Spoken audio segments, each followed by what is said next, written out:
నమస్తే, welcome to face. నేను మీ బ్రహ్మనాయుడు. ప్రస్తుతం మనం పొన్నూరు నియోజకవర్గంలో ఉన్నాం. పొన్నూరు నియోజకవర్గం వైఎస్ఆర్ కాంగ్రెస్ పార్టీ ఎమ్మెల్యే అభ్యర్థి అంబటి మురళి గారు మనతో ఉన్నారు. అంబటి మురళి గారితో మాట్లాడదాం. నమస్తే మురళి గారు. నమస్కారం. సరే, ఎలా జరుగుతుంది ప్రచారం? ప్రచారం బాగా ఉధృతంగా జరుగుతుందండి. గ్రామాన ప్రస్తుతం ఇప్పుడు ముఖ్య నాయకులను కలిసి ప్రచారానికి సమాయత్తం చేసే దిశలో ఇప్పుడు జరుగుతోంది. ఇప్పటి వరకు మీరు ఎన్ని గ్రామాలు పర్యటించారు? మీరు ఇన్ఛార్జిగా బాధ్యతలు స్వీకరించిన తర్వాత? ఇన్ఛార్జిగా నేను బాధ్యతలు స్వీకరించిన తర్వాత ఎక్కువ గ్రామాలు ఇప్పటికేమీ తిరగలేదు. కానీ ఈ నియోజకవర్గంలో అన్ని గ్రామాలు కూడా జగన్నామ సంక్షేమం పేరుతోటి శిబిరాలు పెట్టుకుంటూ ప్రతి గ్రామాన్ని నేను సందర్శించడమే కాకుండా ఒక్కొక్క గ్రామంలో 4-5 రోజులు గడిపినటువంటి సందర్భం నాకు పరిచయాలను ఏర్పాటు చేసింది. ఇప్పుడు గత వారం 10 రోజులు నేను సమన్వయకర్తగా నియమితులైన తర్వాత 1-2 రోజులు ఆఫీసులోనే కూర్చుని అందరినీ కలిసే కార్యక్రమం. ఆ తర్వాత ఒకరోజు రోసయ్య గారు మేము మండలం మీటింగ్ పెట్టుకుని పరిచయ కార్యక్రమాలు. ఆ తర్వాత 2 రోజులు సిద్ధం సభకు సమాయత్తం చేసే కార్యక్రమంలో ఉండడం వల్ల ఎక్కువ గ్రామాలు ఇంకా పర్యటనలు ప్రారంభించలేదు. నేను సుమారుగా 1-2-3 గ్రామాల్లో పర్యటించాను. ఇంకా రాబోయే వారం రోజుల్లో పెక్కు గ్రామాల్లో పర్యటించే అవకాశం ఉంది. అన్ని గ్రామాలు కూడా నాకు కొట్టిన పిండిలాగా అలవాటైపోయినాయి కనుక సాధ్యమైనంత వరకు అతి తొందరలోనే అన్ని గ్రామాలు ప్రచారాన్ని సమర్థవంతంగా నిర్వహించుతామని పూర్తి ఆశాభావంగా నేనున్నాను. సార్, నిన్న ప్రచారంలో తెలుగుదేశం పార్టీ ప్రచారంలో భాగంగా ఎంపీ అభ్యర్థి పెమ్మసాని చంద్రశేఖర్, అదేవిధంగా ఇక్కడ పొన్నూరు టీడీపీ అభ్యర్థి మాజీ ఎమ్మెల్యే ధూళిపాల నరేంద్ర, మాజీ ఎమ్మెల్యే కిలారి రోషే గారి మీద సంచలనమైనటువంటి వ్యాఖ్యలు చేశారు. ఆయన ఈ నియోజకవర్గంలో పెద్ద ఎత్తున అవినీతికి పాల్పడ్డారని, సో కాబట్టి ఇక్కడ వైసీపీని పూర్తిగా వ్యతిరేకించాలి, తెలుగుదేశానికి పట్టం కట్టాలంటూ నిన్న ప్రెస్ మీట్ పెట్టి మరీ మాట్లాడారు. దానికి సంబంధించి ఇంతవరకు కూడా అధికార పార్టీ వైసీపీకి సంబంధించి ఎవరో కూడా రెస్పాండ్ అవ్వలేదు. ఎందుకని? అవినీతి గురించి ధూళిపాళ్ల నరేంద్ర గారు మాట్లాడడం అంటే నాకు చాలా విచిత్రంగా ఉంది. ఇది గురువింతి గింజ దాని ముడ్డి కింద గుర్తు తానే ఎరగదని ఒక సామెతను చూసారా?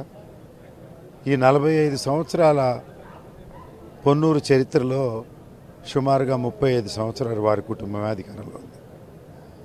అంటే 45 సంవత్సరాల నుంచి జరుగుతున్నటువంటి ఈ అవినీతి, మరి ముఖ్యంగా గ్రావెల్ తవ్వకాలు, సంగం డైరీకి సంబంధించిన వ్యక్తులకు ఎవరికి ప్రమేయం ఉందో, అంటే ప్రభుత్వంలో ఉన్నవాడే తవ్వుకుంటారంటే 35 సంవత్సరాల ప్రభుత్వం మీరే నడిపారు, అందువల్ల మీరే తవ్వుకున్నారు. వీటన్నిటికీ ఇప్పుడే నేను చెప్పడం జరిగింది. శాటిలైట్ సర్వే ద్వారా సర్వే ఆఫ్ ఇండియాని ఇన్వాల్వ్ చేసి ఏ సంవత్సరంలో ఎంత గుంట తవ్వబడిందో వారి ఆధారాలతో సహా ఇస్తారు. వారి హయాంలో తవ్వినటువంటి గుంట ఎంత, వారు అమ్మినటువంటి గ్రావెల్ ఎంత నిర్ధారించడానికి వైఎస్ఆర్ కాంగ్రెస్ పార్టీ అభ్యర్థిగా పార్టీ సమాయత్తం చేసుకుని పార్టీ మొత్తం సిద్ధంగా ఉంది కనుక దాన్ని మీరు స్వీకరిస్తారా అని అడుగుతూ ఉన్నాను. ఒకటి, రోసయ్య గారిని విమర్శించడమే నీ ఫ్యాషన్ కాదు. వారు గత 5 సంవత్సరాల్లోనే అధికారంలో ఉన్నారు. వారికి సాధ్యపడిన మంచి ఏదో ప్రజానీకానికి చేశారు కనుక ప్రభుత్వంలో ఉన్నవారిని విమర్శించడం సర్వసాధారణం కనుక అలా మీరు విమర్శిస్తున్నారు. కానీ మీరు ఏ కార్యక్రమాలు చేయలేదు. మీరు కేవలం పెత్తందారి బూర్జువా. మీరు ఈ నియోజకవర్గంలో ఏ పేద ప్రజానీకానికి గత 25 సంవత్సరాల్లో మీరు శాసనసభ్యులుగా ఉన్నప్పుడు మీరు చేసినటువంటి కార్యక్రమం ఏది మీ ముద్ర లేదు. గత 2 సంవత్సరాల్లో నేను గ్రామాన తిరిగి 23,000 మంది ప్రజానీకానికి కళ్ళజోళ్ళు ఇవ్వడమే కాకుండా యాంజియోగ్రాములు చేయించడం, గుండె సర్జరీలు చేయించడం, గుండె పరీక్షలు చేయించడం, అదేవిధంగా స్టంటులు వేయించడం, ట్రైసైకిల్స్ ఇవ్వటం దివ్యాంగులకి, అదేవిధంగా మరి జైపూర్ కాళ్ళు ఇవ్వడం, వెస్టర్న్ కమోళ్ళు బిగి, ఇలాగ అనేక కార్యక్రమాలు నేను ఈ సంవత్సరంన్నర కార్యక్రమం 2 సంవత్సరాలు ఇన్ని కార్యక్రమాలు చేస్తే మీరు 25 సంవత్సరాల్లో ఏం చేయగలిగారు? మీరు శాసనసభ్యులుగా ఉన్నప్పుడు సంగం డైరీని ఆక్రమించుకుని మీరు ప్రైవేట్గా మలుచుకునే క్రమంలోనే మీరు డీవీసీ హాస్టల్ పట్లను పెట్టి మీ కుటుంబ సంక్షేమం కోసం, లబ్ధి పొందడం కోసం వ్యాపారం చేసుకుంటున్నారు తప్ప మీరు పేద ప్రజానీకానికి ఏమీ చేయలేదు. మీకు నిలబడే కనీస అర్హత కూడా ఈ నియోజకవర్గంలో లేదు. పేద ప్రజల ప్రతినిధినైన పనిమంతుడినైన నన్ను సమన్వయకర్తగా నియమించిన తర్వాత మీ పెత్తందారి బూర్జువా వ్యవస్థ మీకున్నటువంటి లక్షణాలు ప్రస్ఫుటంగా ప్రజలకు కనిపిస్తున్నాయి కనుక మీకు నిలబడే అర్హతే లేదు. మీరేమన్నా చేయాలంటే మీరు చేసిన కార్యక్రమాలు ప్రజానీకానికి ఏదో తెలియచేసి అభ్యర్థిత్వాన్ని ఆశించండి, నామినేషన్ వేయండి. అదర్వైజ్ మీరు అసలు పోటీకి అర్హులు కాదని నేను చెప్తా ఉన్నాను. సరే, ఇక్కడ జనసేన పార్టీ టీడీపీ తోటి పొత్తులో వస్తున్న క్రమంలో ఎన్డీఏ కూటమిలోకి జాయిన్ అయిన తర్వాత టీడీపీ, జనసేన, బీజేపీ 2014 ఎలక్షన్స్ రిజల్ట్సే మళ్ళీ 2024లో రిపీట్ అవుతాయంటూ కూటమి అభ్యర్థులు ప్రచారం చేస్తూ ఉన్నారు. సో ఆ ఇంపాక్ట్ ఏమైనా పడుతుందా? జనసేన పార్టీ నిజం చెప్పాలంటే అందరూ అనుకుంటున్నట్టుగానే కాపు బేస్తో ఏర్పడినటువంటి పార్టీ. పోయిన ఎన్నికల్లో పొన్నూరు నియోజకవర్గంలో జనసేన అభ్యర్థికి సుమారుగా 13,000 ఓట్లు వచ్చాయి.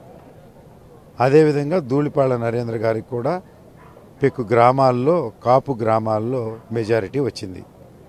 వైఎస్ఆర్ కాంగ్రెస్ పార్టీకి తక్కువ గ్రామాల్లోనే, కాపు గ్రామాల్లో మెజారిటీలు వచ్చాయి. ఫైనల్గా వైఎస్ఆర్ కాంగ్రెస్ పార్టీ అభ్యర్థి గెలిచాడు.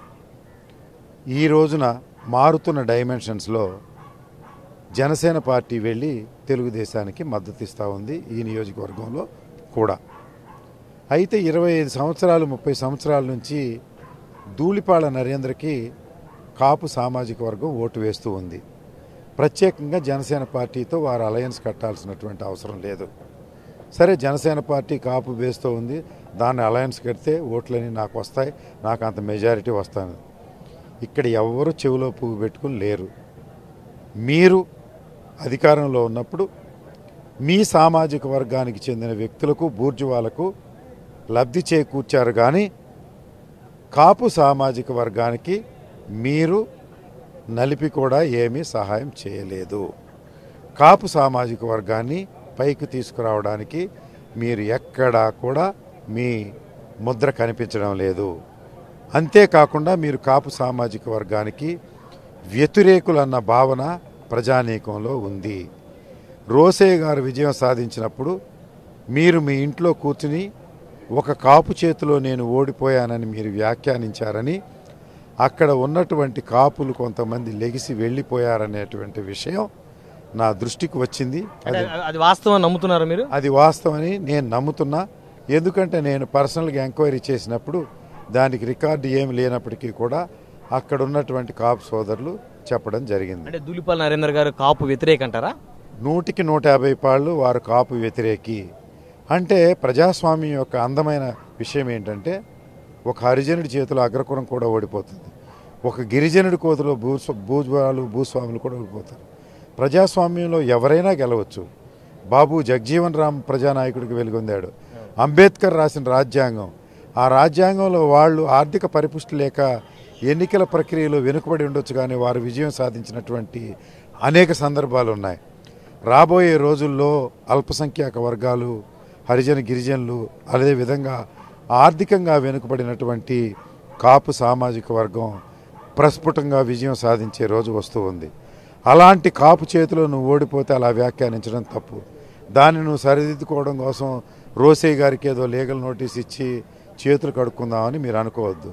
నిన్నగాక మొన్న మామళ్ళపల్లి గ్రామంలో మరి ఊరేగింపు జరిగినప్పుడు వారు మరి జనసేనకు సంబంధించిన 10 మంది 20 మంది కార్యకర్తలు బ్రాహ్మణ కోడూరు వెళ్ళినప్పుడు బ్రాహ్మణ కోడూరు బయట ఆపి మీరు జనసేన జెండాలు తీసి లోపల పెట్టండి, ఇక్కడ జనసేనకు వ్యతిరేకంగా ఉంటారంటే అవసరానికి మీరు వాడుకుని కాపుల్ని, అవసరానికి మీరు జనసేన పిల్లలను వాడుకుని మీరు ఓట్లు వేసుకుని అధికారంలోకి పోదాం.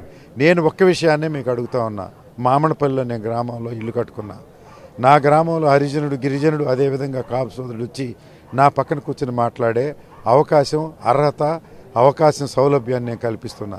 నీ చింతలపూడి గ్రామంలో ఒక కాపు, ఒక హరిజనుడు, ఒక గిరిజనుడు నీ పక్కన కూర్చొని మాట్లాడే సౌలభ్యం, వెసులుబాటు ఇప్పుడన్నా ఉందా? అది నీది బూర్జువా సంస్కృతి.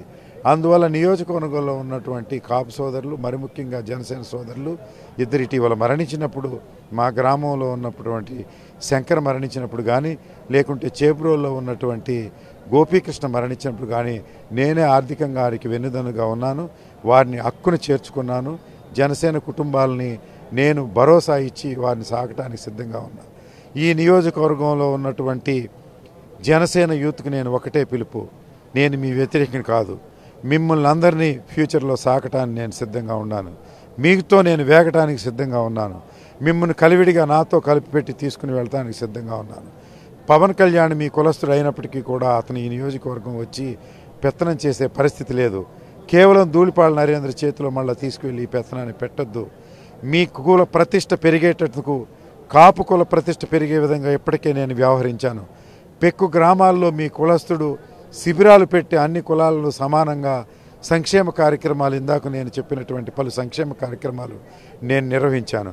రాబోయే రోజుల్లో మీ కుల ప్రతిష్ట పెరిగే విధంగా మీరు కూడా ఇతర కులాలకు సహాయం చేసే విధంగా ఈ కులాన్ని తీర్చిదిద్దడంలో నాకు ఒక పాత్ర తెలియకోకుండా నాకు ఆ పాత్ర వచ్చింది.